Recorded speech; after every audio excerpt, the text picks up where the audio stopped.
Cortez. Senator Vance of Ohio is recognized. Thank you, Mr. Chairman, and thanks to our three guests for being here.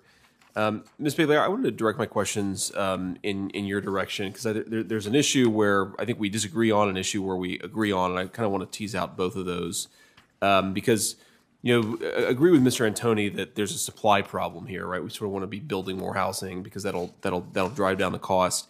But I really worry about the demand side problem of the housing problem that we have in this country. And that'll tie into a bill that I have with Senator Hagerty, who's also on this committee, to try to address some of that. And the way that our community development block grants, I think, should go to American citizens and lawful permanent residents and not to people who shouldn't be in the country in the first place. But before I get to that, one of the interesting findings from the research, Ms. Bailey, and I think this is an area where you and I may disagree on, or at least we have some disagreements in public policy, if I can assume that you agree with all the views of your employer, which is always dangerous, but I assume you probably have some alignment with them, is the way that illegal immigration, especially when you have it at the scale that we have it in this country right now, probably 25 million, 10 million in the last 3.5 or so years, really does apply some interesting demand pressures on local housing markets.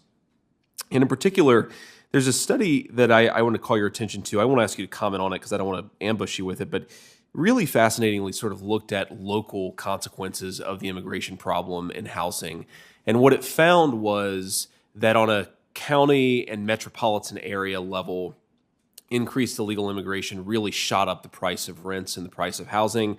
But then fascinatingly, on the neighborhood level, it actually drove down housing prices in the neighborhoods where illegal migrants moved. And the fascinating sort of dynamic is if you ask yourself, you tie this all together and you ask yourself, who's benefiting on the housing market level from mass migration in this country? It's people who own homes in neighborhoods where immigrants don't move. In other words, rich people, right? They're the ones who benefit from this very large influx of illegal immigration that we've had, and pretty much everyone else suffers. And I'm just sort of curious because I think genuinely you are motivated by a concern like I am that we want low-income people to be able to afford a house. We want Americans writ large to be able to buy homes, especially first-time home buyers. We know that's an important part of starting a family. And I know that sort of on the migration question, you're sort of on the opposite side of me. I guess my question is just, given those sort of priors that each of us is bringing to the conversation, would you sort of give me your sense of whether you worry about this illegal immigration problem and whether it is driving up housing prices in a way that makes home buying unaffordable for Americans? So what I worry about is how we're helping people be able to have a safe place to live. And the challenge that I have with your construct is that it's set in an environment of scarcity, that we just don't have enough. And I just can't believe that in the wealthiest country in the world, that that's the case and construct that we should be operating in. So that fundamentally is the problem, is that we're not thinking in ways that treat everyone with the humanity that they deserve. So I appreciate that, Ms. Bailey, and I'm going to move on to the other topic where we actually agree. But I guess my response to that would just be housing is sort of fundamentally scarce, right? It's hard to build a new house. It's hard to sort of develop the land to build a new house.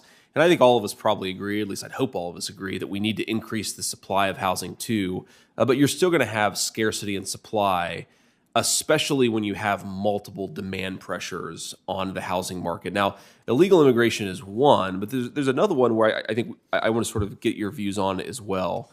And if you could answer briefly, because we're running low on time and I'm trying to talk fast here, but could you talk a little bit about this phenomena of institutional investors buying single-family homes and what you think that is doing to the scarcity problem in the home buying market? Yeah, so that is an issue that we're seeing across the country, and it is creating the situation where homes that would be affordable aren't, and we need to do more locally to think about how we can control how these predatory investors are coming into communities and limiting resources. Especially, they're doing this a lot in communities of color, and that's disturbing. Yeah, so and I'd love to get more details on that, and we may follow up just off the record because I'm sure you have some insights there that we would benefit from, and I'll have my staff do that. But just two quick final comments here, being mindful of time. I think in the same way that you worry about institutional investors buying up single family homes, and I do too, I think we have to worry about 10, 15, 20 million illegal aliens, also applying those demand pressures. And I think both of those things are conspiring against American citizens and making it harder for folks to afford homes. And I just encourage you to sort of think about both sides of that coin, recognizing that we do live in some world of scarcity. And if I could put a pitch in, Mr. Chairman, for Senator Hagerty and I's bill, the No Community Development Block Grants for Sanctuary Cities Act, one of the really disturbing things is that we actually have about $3 billion going to the Community Development Block Grant Program.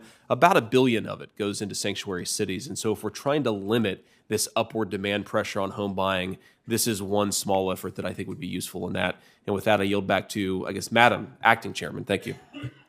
Thank you. So we're in the middle of a housing crisis all across America. Today, though, I want to focus on the housing crisis